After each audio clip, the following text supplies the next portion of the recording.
Si, comme l'a dit un jour le général de Gaulle, la France n'était pas ce qu'elle est, c'est-à-dire la France, tous les Français seraient des étrangers.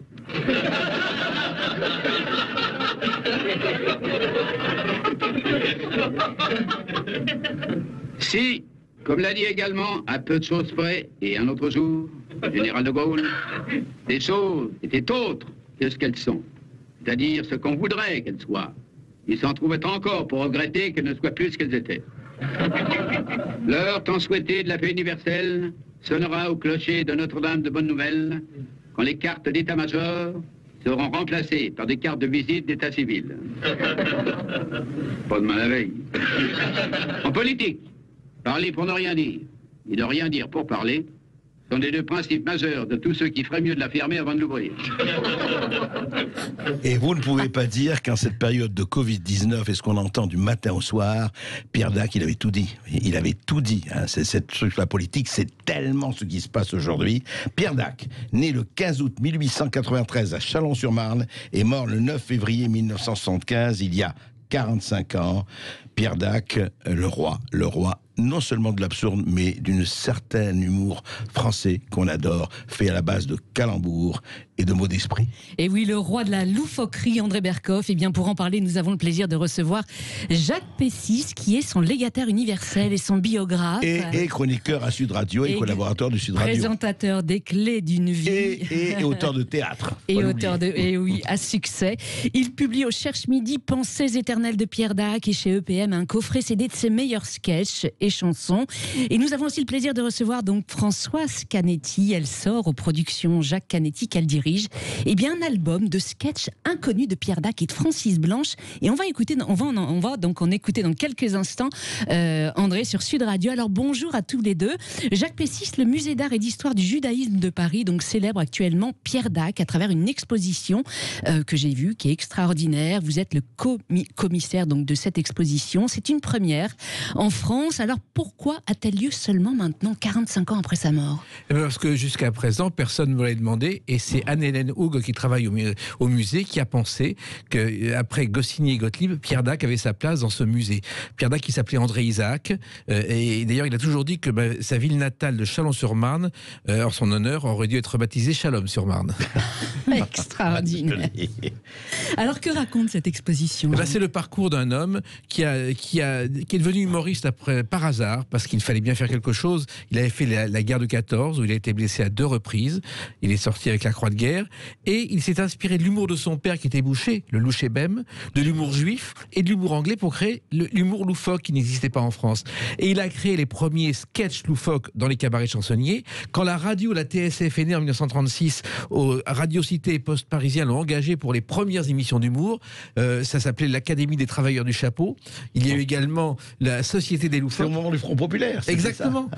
Et il a créé la course au trésor, jeu totalement délirant. Et ensuite, il a créé l'os à moelle, hebdomadaire loufoque, qui se vendait à 400 000 exemplaires par semaine avant la guerre, ce qui est immense. Voilà. Et oui. Alors effectivement, dans l'entre-deux-guerres, après avoir effectué des petits boulots, il devient chansonnier, donc dans les cabarets de Montmartre à Paris. Vous l'avez précisé. Écoutons tout de suite une de ses chansons. Lorsque sans parti pris, on établit le bilan de l'humanité d'aujourd'hui. Il devient limpide comme un clair de lune et lumineux comme un clair de notaire. C'est pas de sitôt que les hommes seront frères et que malheureusement au contraire, nous vivons à présent sous le signe affligeant de la haine et de ses affluents. C'est triste et déprimant. Il y a de la haine partout, il y a de la haine tout autour de nous, surtout partout, tout se passe par en dessous. De mémoire de grincheux, jamais dans les yeux, on vit on le regarde. C'est les 4 barbus, ça. Eh oui, les 4 barbus, ce fameux groupe des années 50 qui avait donc un grand succès, Jacques, dans les années 50. Donc ils ont repris cette chanson qui est d'une modernité incroyable. Oui, elle date de 1925. Incroyable. Et Pierre Dac chantait faux, sauf la tyrolienne, curieusement. Et il y a de la haine partout, c'est exactement dans l'actualité. Et les 4 barbus étaient, dans les années 50, les rivaux des frères Jacques. D'accord, ok. Et c'était pas des djihadistes, les quatre barbus, non, ils s'appelaient barbus. Hein. Alors, on l'a dit tout à l'heure, il a fait ses débuts donc dans les années 20 dans les cabarets. Et en 36, il fait ses débuts donc à la radio. C'était une radio qui s'appelait à l'époque donc Radio Cité. Et il va inventer donc la première émission d'humour, Jacques. Oui, cette Radio Cité avait été créée par Marcel Bleustein-Blanchet, qui avait créé Publicis. Il a créé l'Académie des Travailleurs du Chapeau avec Fernand Rosena, qui était son complice, qui prenait toutes les voix possibles et imaginables. Et Fernand Rosena, on en conserve une trace aujourd'hui, car dans Zorro, il est la voix du sergent Garcia. Ah oui. Et ces émissions font un tabac immédiatement. On est juste avant la guerre, donc il y a des sketchs sur la confiture de nouilles, sur la houille dormante. Il y a un bal des loufoques chaque année au Moulin de la Galette où on se déguise. Et il y a la course au trésor, où il s'agit de rapporter dans un minimum de temps un maximum d'objets délirants. Une lentille farcie, un poisson rouge dans un bocal de vin blanc. Et ce sont des émeutes parfois sur les Champs-Élysées avec des gens qui arrivent avec des saucisses autour du cou et des halbardes. Ah, c'est drôle. Françoise, vous avez vu l'exposition Alors moi j'ai vu l'exposition et je dois dire que l'exposition m'a comment dirais-je, j'ai trouvé cette exposition absolument extraordinaire, ça m'a émue. Et vraiment, je crois que, vraiment Jacques, j'ai envie de te dire, vraiment c'est un travail remarquable que tu as fait, c'est un travail patrimonial, un travail fondé sur l'émotion. Je sais que tu as des liens, non pas de famille avec Pierre Dac, mais Pierre Dac t'avait choisi comme étant son neveu d'adoption.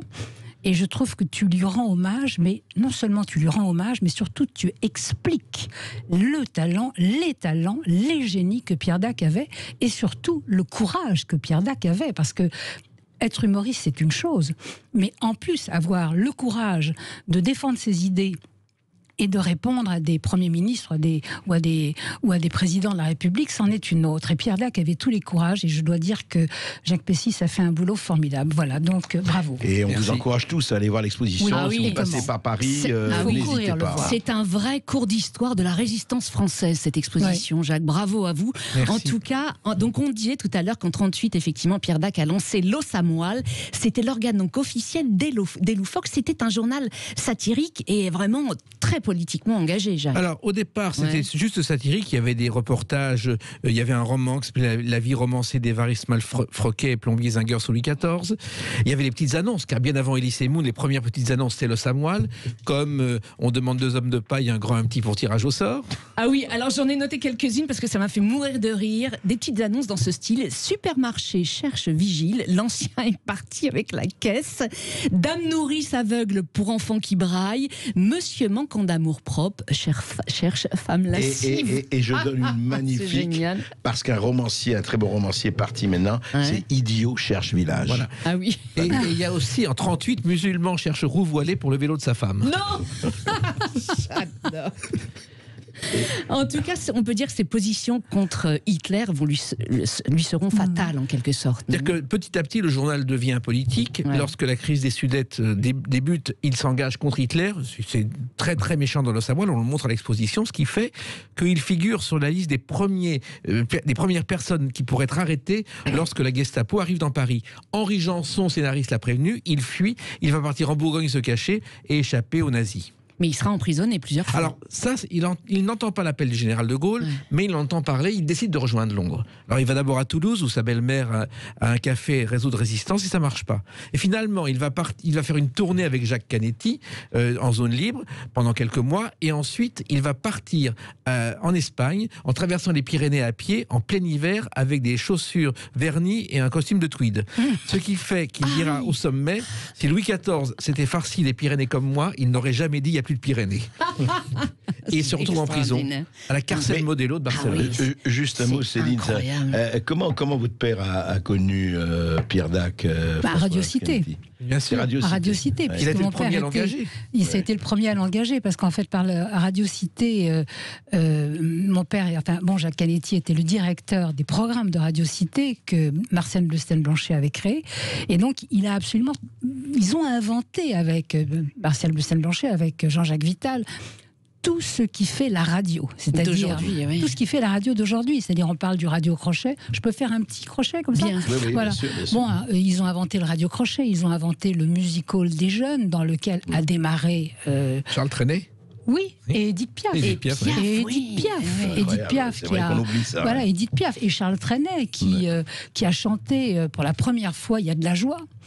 Est-ce que j'ai le temps de raconter une anecdote? Allez-y. Avec voilà, plaisir. quand Charles Trenet chante « Il y a de la joie », on est au Normandie, au cinéma Le Normandie. C'est là qu'il y a le music-hall des jeunes. Et généralement, dans ce music-hall, en deuxième partie, il y a une grande vedette qui doit passer. Cette grande vedette, c'est Miss Tinguette. Ouais. Et quand elle entend l'ovation que va susciter Charles Trenet, c'est-à-dire il est obligé de bisser, de trisser, si je puis dire, il y a de la joie. Elle dit à mon père, écoutez, Kaletti, j'ai un mal de gorge, je ne pourrais pas passer. Et en fait, elle ne peut pas passer après Charles Trenet parce que c'est impossible. Charles Trenet, Il y avait un triomphe, quoi. c'est un triomphe, et c'est plus qu'un triomphe, c'est une révolution. Et c'est une révolution à la chanson française qu'on a vue après. Voilà. Et donc, c'est comme ça que Pierre Dac a... Et Kaletti, ils se sont rencontrés. Voilà, c'est comme ça qu'ils se sont rencontrés. Ils se sont retrouvés en 1940 à Toulouse, où mon père avait installé une sorte de coopérative d'artistes avec Souplex, Jeanne Sourza, avec Françoise Rosé. Ils se produisaient. Et oui, ils organisaient des tournées en France libre. Ils organisaient des tournées en France libre sous la forme de coopérative. Et Pierre Dac a participé à cette espèce d'aventure d'aller dans des... Ils arrivaient à gagner leur vie malgré une situation excessivement difficile. Et oui, et jusqu'au moment donc où il y aura donc les lois anti-juives en France. Et le 30 octobre 1943, Pierre Dac donc rejoint l'équipe des Français qui parlent au français sur la BBC et il multiplie les attaques contre l'envahisseur. Demandez le dernier succès du docteur Goebbels avec la photographie du Führer et des principaux collaborationnistes en uniforme de pendus. Miliciens, mouchards, tristes apôtres, cette complainte est également la vôtre.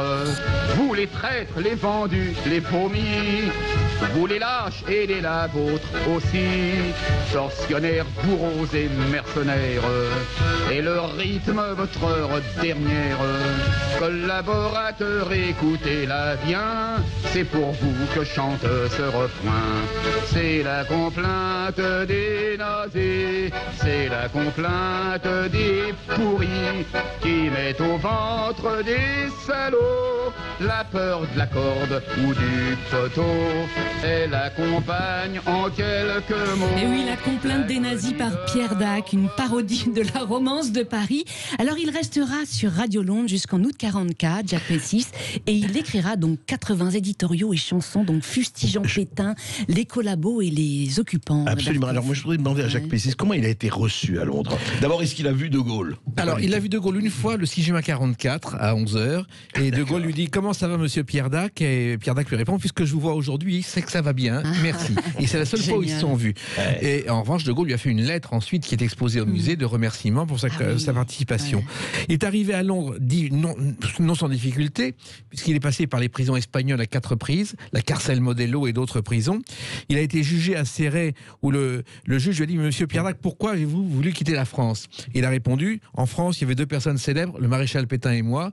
La France a choisi Pétain, j'ai plus rien à faire ici. » Et il a réussi à rejoindre Londres, et Jacques Duchesne l'a accueilli fraternellement, et pendant tous les soirs, il faisait des chansons ou des textes, et on mesurait l'audimat à l'époque par la consommation d'électricité en France.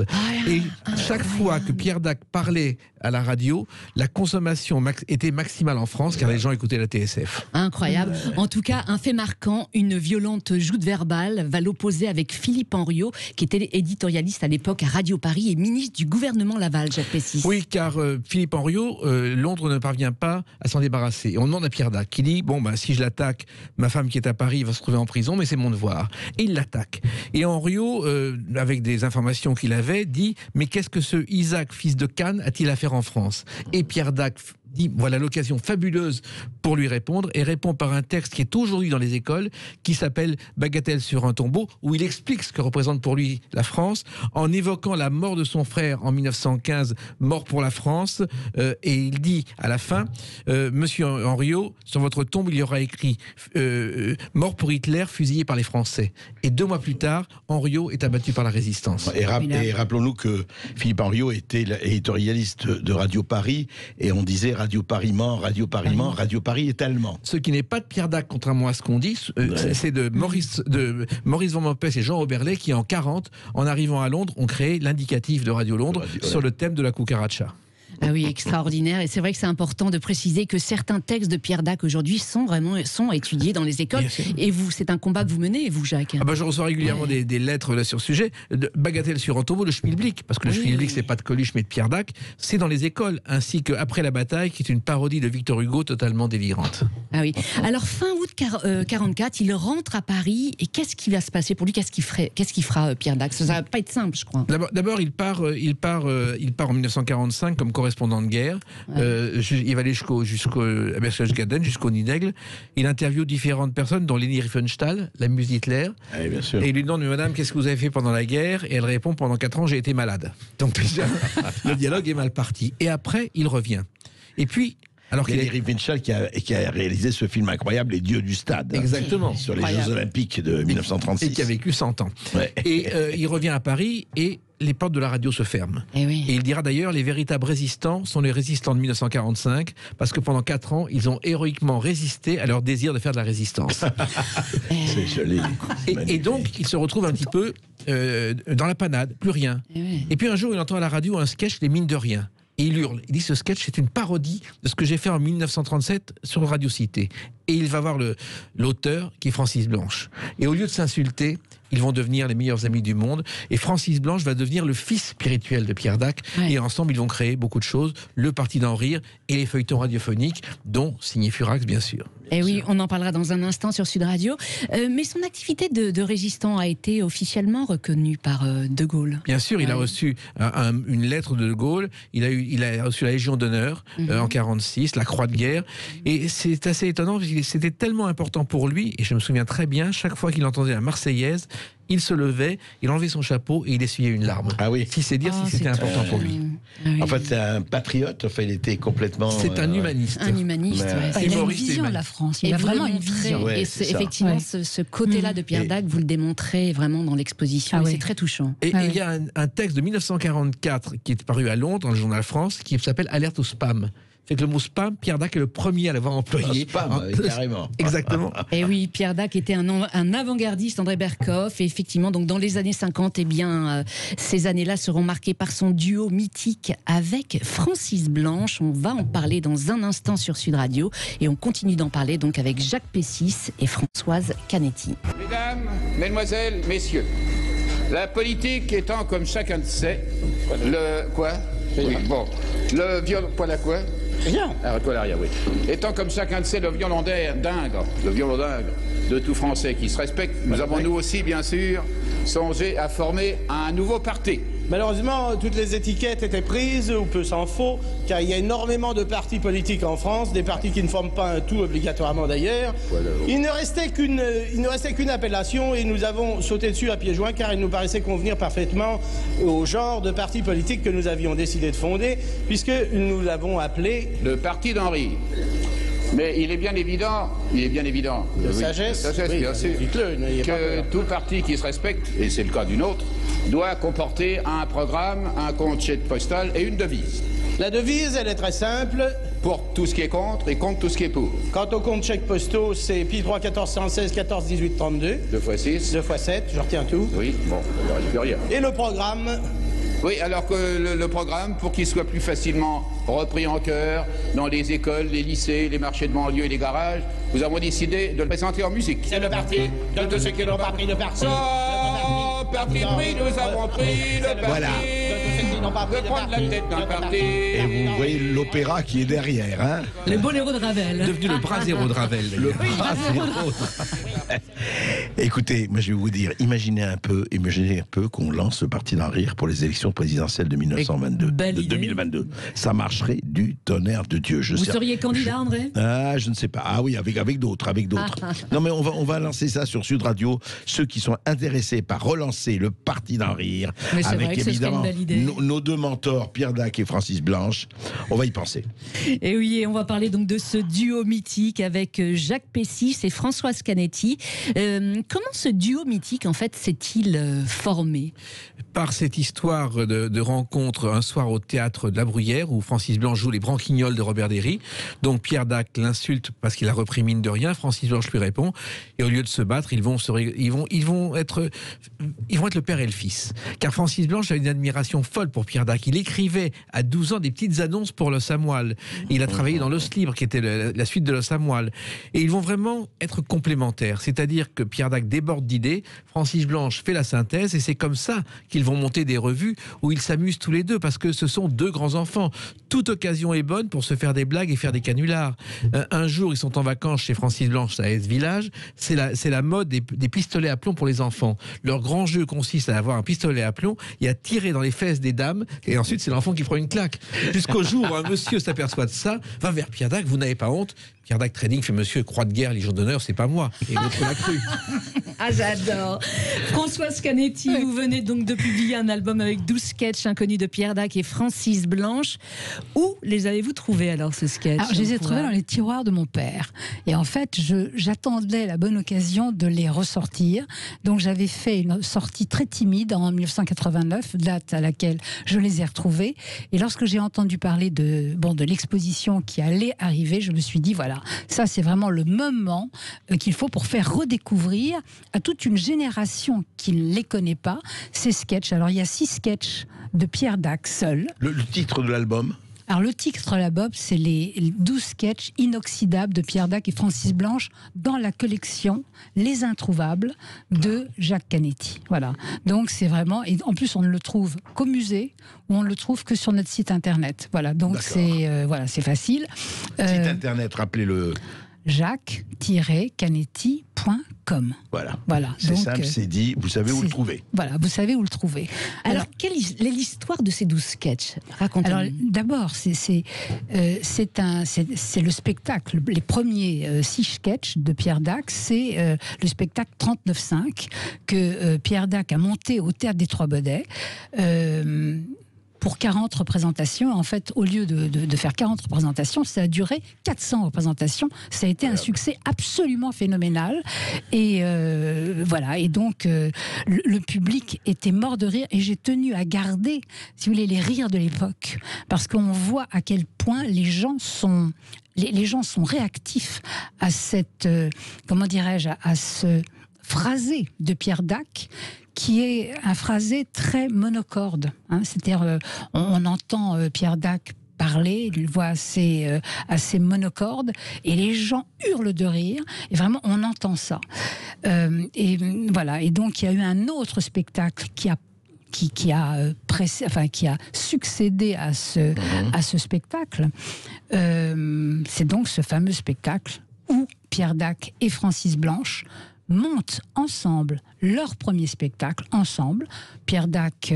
Dans quelle année ça? Vers quelle année? Alors ça, on est en 1950. D'accord. Et ensuite, on est en 1951. Et ça va être un succès absolument phénoménal.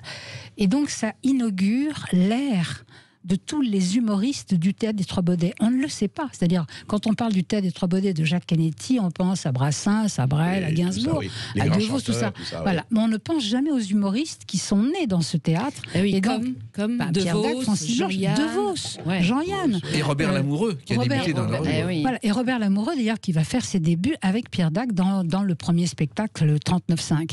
Ce qui m'est, si vous voulez, ce que je vois, c'est que je vois l'imprégnation de la langue de Pierre Dac et de Francis Blanche, notamment auprès de Raymond DeVos, qui passait dans le spectacle. Tu le sais peut-être pas. Si, les Pinsons. Les Pinsons. Les Pinsons. Et donc, ils ont assisté pendant 900 représentations. Il s'est imprégné de cet humour-là. Imprégné de cet humour-là. Jean-Yann aussi. Et donc, si vous voulez, voilà. Et donc leurs sketchs, en tout cas, n'ont pas pris une ride entre Berkoff. Écoutons l'un des plus célèbres. Eh bien, mesdames et messieurs, je vais avoir le plaisir de vous proposer une petite expérience de transmission de pensée que je vais réaliser devant vous sans aucune espèce de trucage grâce au don de voyance de Madame Arnica. Madame Arnica, alors répondez brièvement, n'est-ce pas, mais répondez vite. Voulez-vous me dire quel est le signe zodiacal de monsieur? Monsieur est placé sous le signe zodiacal du lion et du slow fox à poil dur. Oui. Quel est son caractère? Impulsif et simultané. Oui, et son avenir? Monsieur a son avenir devant lui, mais il aura dans le dos chaque fois qu'il fera demi-tour. Ah ben voilà, ça c'est très clair, n'est-ce pas? Madame Arnica, ouais. Voulez-vous, je vous prie, me donner le signalement de monsieur? Monsieur a le front transversal, les yeux en face des trous, la bouche moyenne, le menton rond et les cheveux au burn. Ah, au burn, de quelle couleur? Noir. Au burn noir, c'est parfait. Dites-moi, voulez-vous me dire... C'est ça qu'il a l'arrêt. Oui, dites-moi. Madame Arnica, Madame Arnica, oui. Voulez-vous, je vous prie, me donner, alors, à présent, me dire son âge? Entre 18 et 62. Oui, mais précisez davantage quand même, vous êtes payé tout de même. Précisez pourquoi faire, ça change tous les ans, alors. Bon, mais alors n'insiste pas. Dites-moi, quelle est sa taille? 1m68, des vis de la tête, 1m72 de la tête aux pieds. Oui, et son poids? 78 kg 500 sans eau, sans gaz et sans électricité. Ah, c'est bien exact, monsieur, elle est tombée. Oui, c'est ça. Dites-moi, quel est son degré d'instruction? Secondaire. Secondaire, oui, il a des diplômes? Oui, monsieur licencié. Licencié. Licencié GL. Licencié GL, c'est qui signifie? Il travaillait au Galeries Lafayette et qu'on a foutu à la porte. Licencié. Madame Arnica, qui deviendra plus tard le fameux Sar Rabindranath Duval. Oui, c'est ça, j'apprécie. C'est ça, et avec Francis Blanche, on ne le dit jamais assez, était le professeur Papa Macavros Steno Constinévisé d'Argyropoulos, parce que ça faisait une ligne sur la machine à écrire. Alors, ce qui est absolument extraordinaire, c'est que, vraiment, tous ces sketchs que j'ai vus, c'était des sketchs qui étaient tout à fait écrits. Mais le grand jeu de Pierre Dac et de Francis Blanche, me semble-t-il, c'était de se faire rire. Ouais. Et donc, il y avait constamment des fous rires.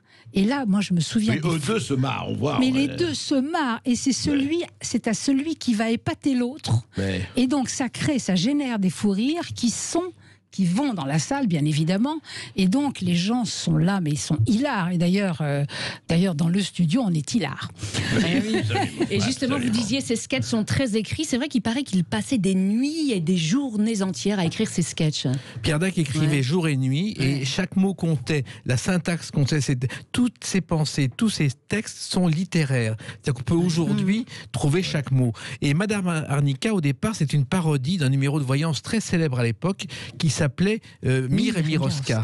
Ah oui, c'est le couple de mentalistes. Voilà, exactement. Ouais. Et quand ils l'ont repris dans cet enregistrement qui existe du Sar Rabindranath Duval, ils ont déjeuné dans un bouchon lyonnais, chez Marius, où l'eau ne sert qu'à nettoyer le trottoir. Ils ont goûté absolument tous les vins et tous les alcools, ce qui fait qu'ils sont arrivés totalement bourrés sur scène et que ça en a encore rajouté dans le rire de chacun. D'ailleurs, ça a été filmé, c'est formidable. Ah non, mais c'est extraordinaire. Vraiment, on vous invite à regarder tous ces sketchs qui sont en ligne, donc sur YouTube, sur l'INA et tout, c'est extraordinaire. Françoise Canetti, quels sont les célèbres jeux de mots de Pierre Dac qui sont nés justement sur la scène des Trois Baudets que votre papa dirigeait? Non, écoutez, moi je pense à Psychose, toujours tu m'intéresses, qui est vraiment rentré dans le... Comment vas-tu, yo de poil? Étoile à matelas. Bah oui, écoutez, on le dit tous. Hein, bon. La répression des Freud. Ah, joli. Catherine de Médicis. Voilà, il y a vraiment. Catherine de Médicis, oui. Ah, j'adore de Médicis. Catherine de Médicis. Voilà. Catherine de Médicis, voilà, et beaucoup d'autres. Voilà, beaucoup d'autres. Mais enfin, c'est vraiment rentré dans notre vocabulaire quotidien. Voilà. Ouais, mais ce qui est incroyable, c'est que leur collaboration va être vraiment très très fructueuse. Vous en parliez tout à l'heure. Combien de temps? Et très longue. Plus de 10 ans. Plus de 10 ans, jusqu'à ce que Francis Blanche, qui avait quelques problèmes d'argent, se tourne vers le cinéma pour payer ses impôts. Et pendant 10 ans, ils ont travaillé à la scène, avec des disques, avec des émissions de télé. On passe au musée un sketch, la Water Pudding, qui est la terrine de gelée de merle sans merde, qui est un grand moment. Les gens pleurent de rire. Et le feuilleton signé Furax. 1034 épisodes. Mythique, totalement mythique. Il va ressortir d'ailleurs en CD. C'était Radio Luxembourg. C'était Europe numéro 1. Ah, c'était Europe. Mais la France s'arrêtait quand on écoutait Furax. Un jour, Guy Mollet Mollet, président du Conseil à l'Assemblée nationale, se lève et dit « Messieurs, je vous quitte, je vais écouter Furax ». Extraordinaire. Le must. Et il y avait le fameux malheur au barbu aussi. Qui était la première version ce serait impossible à faire aujourd'hui, qui était la première version de signer Furax, où Edmond Furax, pour dominer le monde, enlevait tous les barbus et les emmenait sur une planète grâce à l'énergie de ses barbes. Et dans signer Furax, il y a une planète en 56 qui s'appelle curieusement Astérix. 3 ans avant la création. Avant la création d'Astérix. Oui. Ah oui, alors ce qui est incroyable. Formidable. Alors parlons justement de cet objet qui ne sert absolument à rien et qui peut servir à tout. Donc le schmilblick, Oui. c'est lui l'inventeur en 1951. Tout le monde pense que c'est Coluche, mais non, en fait Non. c'est lui. En fait, en 1951, Pierre Dac écrit le schmilblick, une invention des frères Jules et Raphaël Fauderche, qui ne sert absolument à rien, donc peut servir à tout, J'adore. à base de gorgomoche ultra chiadé, c'était évident. Et la suite, qui est le biglotron, un schmilblick avec bidule, du professeur Slalom Jérémy Ménerlach, faut pas confondre. Et effectivement, lorsque Jacques-Antoine et Guy Lux veulent créer un jeu, ils pensent au mot de Pierre Dac, le schmilblick, qui est un appareil fait n'importe comment, et c'est comme ça que le mot schmilblick va entrer encore plus. Jacques-Antoine s'est inspiré de ce mot-là. De ce mot. Et d'ailleurs, Pierre Dac, la première émission du schmilblick, Pierre Dac fait le sketch. Mais Françoise, on sait ce que ça veut dire ce mot, je crois que C'est un mot yiddish. Ouais. Blick, c'est le regard, et schmil, c'est Idiot, je crois, non? C'est Émile. Enfin, c'est oui. voilà, c'est BA, c'est saut, donc c'est le regard saut. Et ça vient de c'est ses vraiment du grands-parents yiddish. qui étaient d'Alsace-Lorraine et qui ont quitté l'Alsace-Lorraine en 1870 après le traité de Sedan. Ah oui, alors on le disait tout à l'heure, Pierre Dac était avant-gardiste, donc il est l'inventeur du spam et il est le premier humoriste français candidat à la présidentielle. Avant C'était Coluche. Avant 15 Coluche. ans avant Coluche. Incroyable, c'était en 1965, Jacques. Mais c'est quoi cette histoire Pestis. alors En fait, il a relancé le Samoil et il décide de se présenter à l'élection présidentielle contre De Gaulle. C'est la première fois que c'est au suffrage universel et il crée le MOU. Le mouvement ondulatoire unifié, dont la devise est « Les temps sont durs, vive le mou ». Et il va faire une campagne électorale, il va faire une conférence. Il va faire la campagne. Bien sûr, c'est ça. il va faire une conférence de presse à l'Élysée-Matignon, qui était la discothèque à la mode, en présence de Jean-Yann, Jacques Martin et quelques autres, et René Goscinny qui l'annonce comme ses futurs ministres. Il y a un émir qui est là, l'émir Fessal, parce qu'il fait plutôt crado. Ah, j'adore. Il hésite devant rien. Aujourd'hui, mais tu peux pas faire ça, arrête. Et il répond aux questions. Et quand on lui demande Monsieur le Président, parce qu'on appelle Monsieur le Président, que comptez-vous faire pour le ministère de l'Éducation nationale, il répond il me paraît urgent d'en créer un. Et on est dans l'actualité. Alors là, c'est Monsieur extraordinaire. Blanquer, écoutez Jean-Michel Blanquer, écoutez Francis Blanche et allez voir l'exposition surtout. Et il va, un conseiller de De Gaulle l'appelle, lui demande de cesser la plaisanterie, et par respect pour le général de Gaulle, l'homme du 18 juin, il va arrêter, il va dire écoutez, j'ai vu que Maître Tixier-Villancourt se présentait, il représente l'extrême droite, il est donc plus loufoque que moi, j'arrête. Ah oui, c'est incroyable. En tout cas, effectivement, derrière son humour loufoque, il y avait une certaine mélancolie. Bien sûr. Pour quelle raison?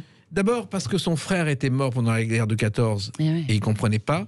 Ensuite, après la guerre de 40, lorsqu'on l'a laissé dehors, qu'on l'a empêché de continuer à faire de la radio, il s'en est pas remis et il a fait une dépression nerveuse. Et à l'époque, ça ne se soignait pas. Il a tenté 4 fois de se suicider. Et heureusement, Dina, la femme de sa vie, l'a sauvé.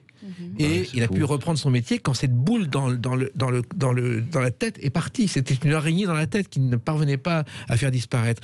Et c'est un homme qui ne sortait jamais. Il ne faisait pas la fête avec les autres. Il restait chez lui pour travailler. Ah, il se saoulait pas non, pas du tout. Il buvait un verre de whisky le soir. Il appelait ça le jus de la treille de la vieille Écosse. Mais c'était pas un monde. Pas un mondain. Il faisait pas la fête comme les Jean-Yann et compagnie. Jamais. Jamais. Il d'accord. était chez lui et il travaillait. D'accord. Eh oui. Alors il décédera le 9 février 1975. D'un manque de savoir-vivre. Et ouais, il disait la mort n'est en définitive que le résultat d'un défaut d'éducation, puisqu'elle est la conséquence d'un manque de savoir-vivre. Oui. Et il avait dit mon dernier mot sera mission accomplie, terminée. Et il estimait, il disait toujours, il vaut mieux passer hérité à la poste qu'à la postérité. Je crois qu'on est en train de démontrer le contraire. Bah, absolument, absolument. Et oui, on continue de parler donc de Pierre Dac dans un instant sur Sud Radio, ce génie de l'absurde. On en parle avec Jacques Pessis et Françoise Canetti. On en parle aussi avec vous, chers auditeurs. Appelez tout de suite le 0826 300 300. On vous donne la parole dans un instant sur Sud Radio. L'imbécile prétentieux est celui qui se croit plus intelligent que ceux qui sont aussi bêtes que lui. L'homme vraiment courageux Et celui qui se couche à côté de son travail, il doit prouver qu'il n'a pas peur de lui. Celui qui dans la vie est parti de pas grand-chose pour en arriver à rien, n'a de merci à dire à personne. La véritable modestie consiste à ne jamais se prendre pour moins que ce qu'on estime qu'on croit qu'on vaut. Et oui, auditeurs de Sud Radio, ce n'est pas de Nietzsche, ce n'est pas de Pascal, ce n'est pas de Chamfort, c'est de Pierre Dac. Mais ça se vaut et ça les vaut. Voilà, il y est allé, c'est vrai. On en parle avec vous, Céline. Oui, on en parle surtout avec Jacques Pessis et Françoise Canetti, avec vous, chers auditeurs de Sud Radio. Appelez tout de suite le 0826 300 300. On vous donne la parole tout de suite sur l'antenne et on accueille Jacques de Paris. Bonjour Jacques. Oui, bonjour Jacques. Bonjour. Eh bien, écoutez, ce père, je dis ce père, de Pierre Desproges, de Coluche, des Inconnus, Oui. de Raymond DeVos, qui sont toujours très populaires dans le classement des humoristes préférés des Français. Il a laissé une trace indélébile, parce que pour être comique, il faut avoir une certaine culture et une connaissance de soi, et ça, on peut dire que Pierre Dac l'avait parfaitement. C'est vrai, C'est vrai. Il a Jacques. étudié d'ailleurs les mathématiques à 60 ans pour donner encore plus de rigueur à ses pensées. L'école, ça s'était terminé très vite puisqu'il avait accroché un ressort à la redingote de son professeur de mathématiques et il a ensuite été un autodidacte.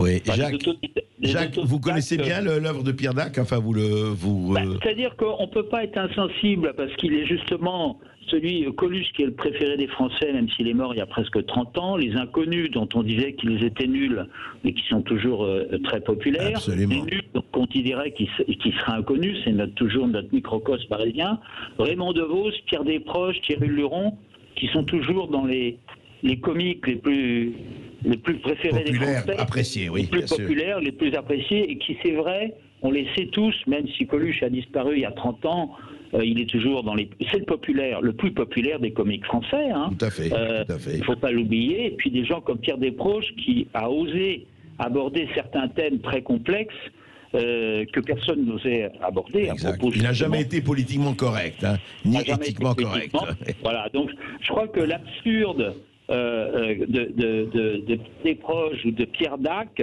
ce sont des gens qui ont le sens de l'absurde, mais à un point très très poussé, et qui sont effectivement encore très populaires parmi les humoristes français, même si certains ont disparu il y a 30 ans. Hein. Oui, l'absurde et la langue française, car c'est très important. Pierre Dac, comme Raymond DeVos, comme Desproges, d'ailleurs j'ai présenté Desproges à Pierre Dac un jour, défendaient la langue française jusqu'au bout. Chaque mot comptait pour eux. Mais ils avaient raison. Ils avaient raison. La langue française est une langue très fouillée, très complexe. Il ne faut pas oublier que les Américains, après la guerre d'indépendance, sont venus voir Monsieur Lafayette pour lui dire on a cherché des jours et des nuits comment remercier la France.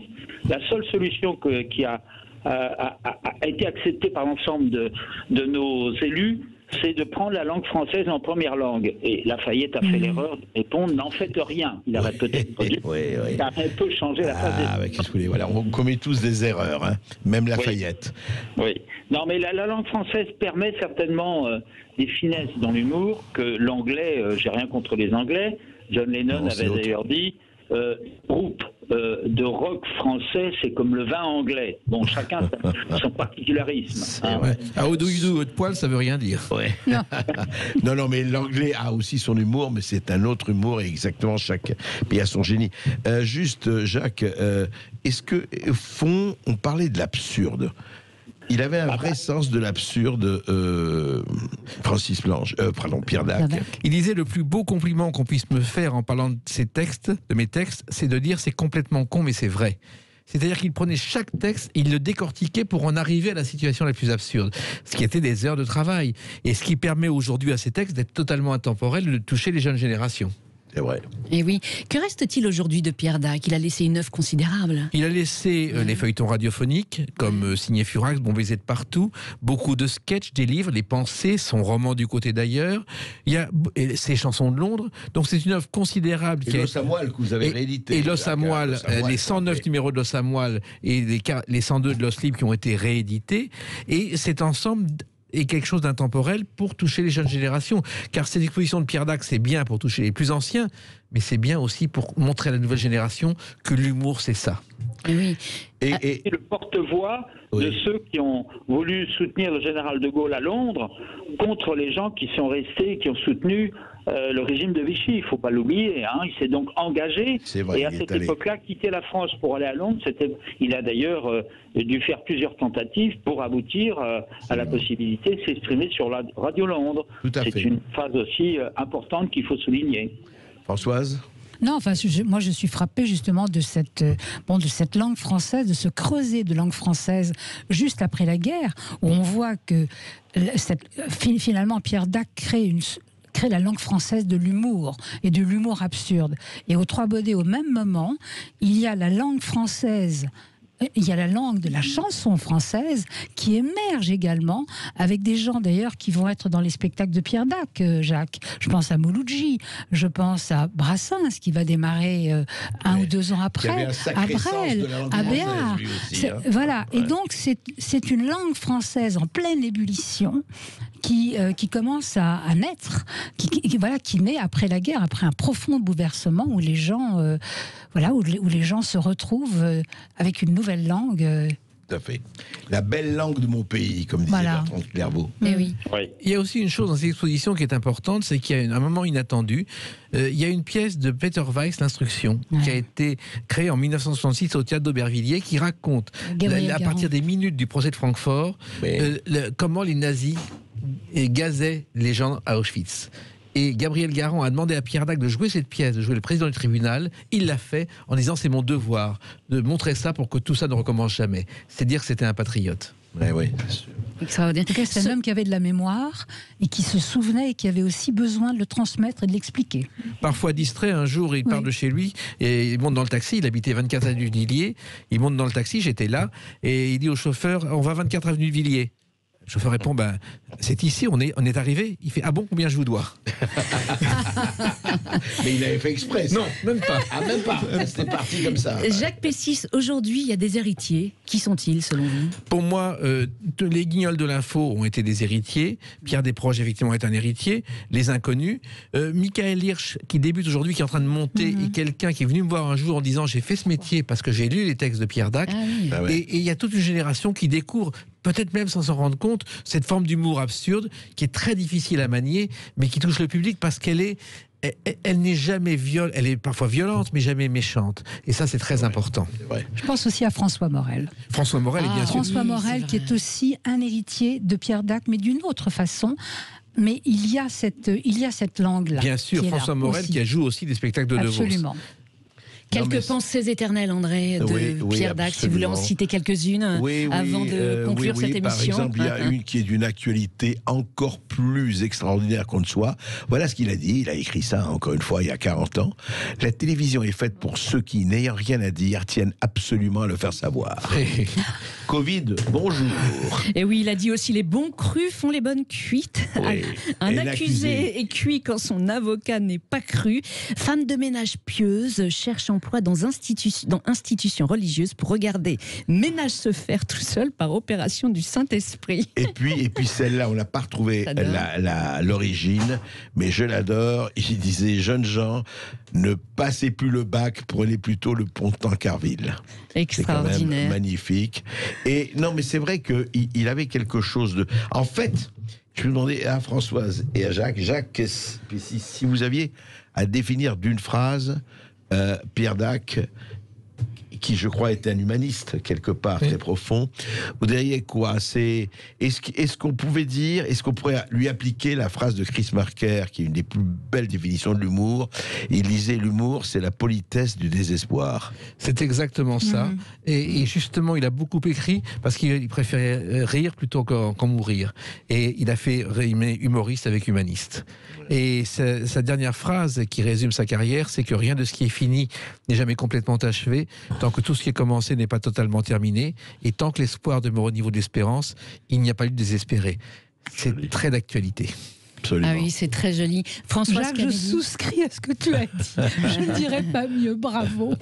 Et oui, en tout cas, bravo à tous les deux d'être venus sur Sud Radio. Je rappelle que le CD des sketchs inconnus de Pierre Dac et Francis Blanche est sorti aux productions Jacques Canetti, celui des meilleurs sketchs et chansons de Pierre Dac chez EPM.